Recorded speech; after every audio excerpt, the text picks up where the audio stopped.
Hi, my name is John Tisbury, and today I'm going to talk you through my vlogging setup. The setup I use when I'm out and about, sort of doing run and gun style shooting, where I want something light and easy to use. So see you after the intro and I'll chat you through the details.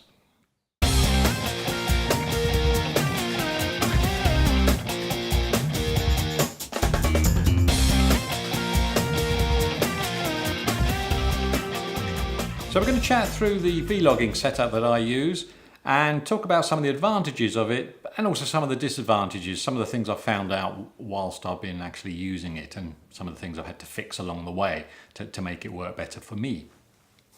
It's a fairly straightforward setup. I'm going to put links for all the products down below in the description section, so have a look down there for all of that detail. The main frame is a metal frame. I wanted something that was sturdy and it just took the knocks and what have you. But also because it's got lots of threaded holes in there, I wanted something that was sturdy and wasn't going to cross thread and have a limited lifespan.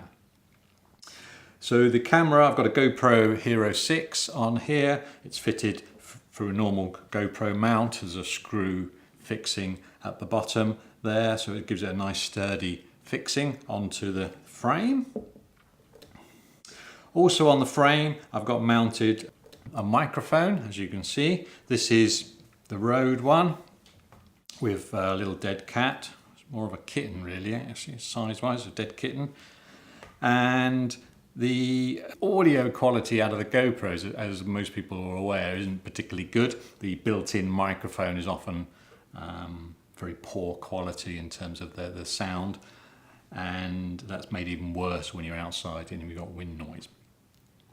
So this is a really good addition to the setup, and I'll show you the difference, or so you can hear the difference between the on-camera mic and then also the Rode mic as well. The Rode mic has got a nice little rubber mount there, so taking the vibrations and stop any noise, handheld noises going through to the microphone, being picked up by the audio. And that runs through to this little adapter here, which is the GoPro adapter to allow you to change the socket, which generally most of them come with a 3.5mm jack, into the GoPro USB-C fitting, which goes in the side there. Let's pop that back in again, a little bit, there we go. The actual adapter is fairly expensive for what it is, but it's one of those things, unfortunately, you're sort of bought into, so you have to get if you want to do this kind of setup. The nice thing about it though is it does have an additional power input, so you can power the whole device if you've got like a power bank or something like that. You can plug in there and it will then power the camera whilst you're using it. The microphone takes the power from the camera as well, so if you're running video and audio, it can take a bit of a toll on the battery, so it's nice to have that additional feature. I've mounted the microphone on this post. This is an adapter post from my studio, actually, for studio lighting, and I did that because I found that when it was mounted directly to the frame with the clip that's supplied, it was, when I was using the dead cat, it was appearing in the top corner of the frame on video, 4K, specifically on the wide and super wide views. So it wasn't ideal. The actual microphone mount comes with like a hot shoe adapter, so you can fit it up to the top here onto this bracket, but even then I found it was in shot, so I then moved it down to the side here, to this hole here. It's still in shot, so I then found this extension post to be able to move it higher away from the frame, and that certainly fixed the problem. On the other side I have an LED light, fairly straightforward. Click on and off, and power on the side there, and dimmable. It also has diffusers. So you can have it with bare light or with one of the diffusers.